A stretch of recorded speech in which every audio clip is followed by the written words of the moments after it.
Welcome to The Explainer.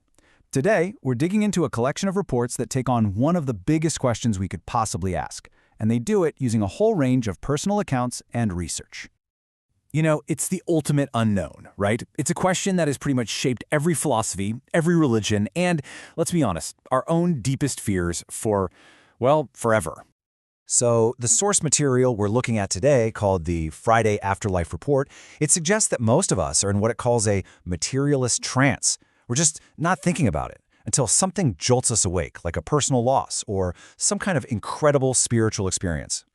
So let's start right there, because for so many people who dive into this, that's the first step, just waking up and actually confronting the question itself.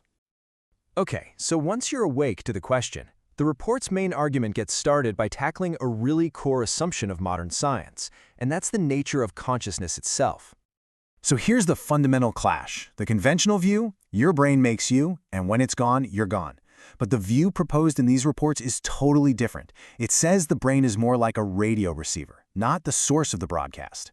Neurosurgeon Dr. Michael Egnor is cited in these reports, saying his own experience in surgery suggests the mind is way more than just brain activity, that there's a spiritual soul that goes beyond the physical. And you know, this isn't just some abstract philosophical debate. Proponents argue that if we really believe this, it would change everything about how we live. So to get why they believe this so strongly, we got to look at the evidence they put forward. So the reports build their case on a few different categories of phenomena. Let's start with probably the most famous one, near-death experiences, or NDEs. Now, the key thing they focus on is what's called a veridical NDE. It's a fancy term, but it just means the person saw or heard something during their experience, something they couldn't possibly have known, that was later proven to be true. And for proponents, this is the biggest challenge to the idea that it's all just a hallucination from a dying brain. And we're not just talking about one or two stories here. A key book they cite, The Self Does Not Die, actually pulled together more than 128 of these verified accounts. It really shows you the sheer volume of stories being collected. Okay, so take a case like this one, Maria Shu. While she was having her NDE, she said she saw a single tennis shoe sitting on a window ledge on the 3rd floor of the hospital. A nurse went to check, and boom, there it was, exactly as she described it. It's those tiny, specific details that are so hard to explain away. And here's another classic case. A guy is in a deep coma. Later, he's able to tell a nurse exactly where his dentures were. Turns out, she had taken them out while he was unconscious and put them in a specific drawer on a cart.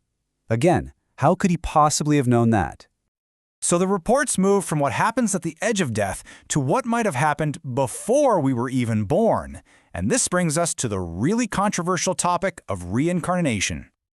A researcher named Dr. Ian Stevenson comes up a lot here. He spent his career cataloging thousands of cases of kids who claimed to remember past lives. And he found these fascinating patterns, like the memories pop up when they're super young and then fade, or they remember a really traumatic death. And some even have birthmarks that match wounds from that previous life.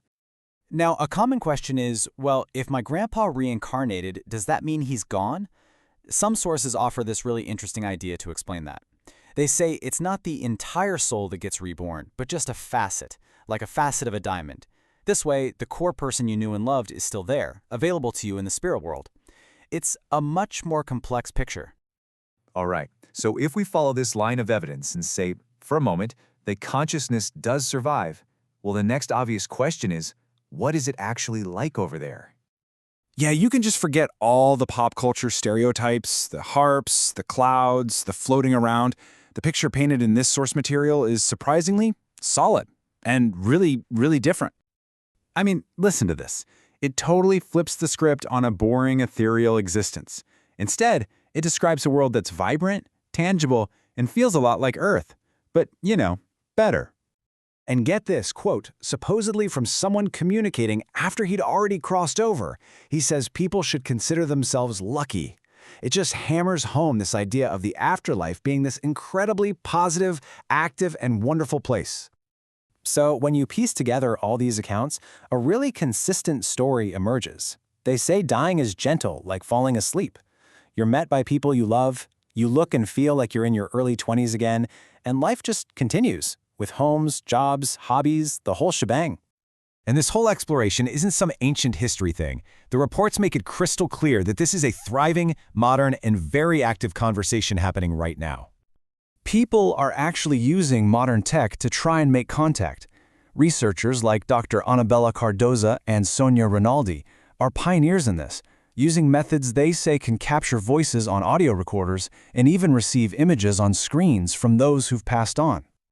And it is a truly global community. I mean, the reports list dozens and dozens of weekly Zoom meetings where people from all over the world connect on everything from developing mediumship to supporting each other through grief to just studying the philosophy behind it all. So really, the big takeaway from all this source material isn't some neat, tidy answer wrapped in a bow. It's that this is a huge, passionate, and ongoing investigation being carried out by a worldwide community. Which leaves us to wonder, what do you make of all this? Is it just wishful thinking, or is it a genuine glimpse of what's to come? The reports don't give a final answer. They just remind us that we're all on that train, and maybe it's worth asking where it's going.